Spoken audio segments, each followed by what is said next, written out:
శ్రీమద్ భాగవతంలో బమ్మెర పోతన గారు తక్కువ వర్ణం వాడు ఆడంబరంతో కూడిన నిష్ఠలతో తపస్సు, దానం, విద్య, ఆచార వ్యవహారాలతో అంగీకరించి పెద్దలను అవమానించినట్లయితే అటువంటి వాణ్ణి క్షారకర్ధమం అనే నరకంలో తలక్రిందులుగా వేలాడదీసి బాధలు పెడతారు.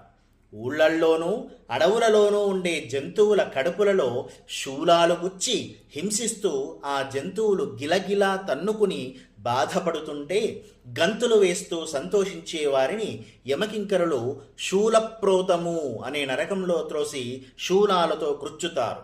అక్కడి వారు ఆకలి దప్పుకలతో నకనకలాడుతుంటే రాబందులు, గ్రద్దలు, పదునైన ఉక్కు ముక్కులతో వారి దేహాలను పొడుచుకుని తింటాయి.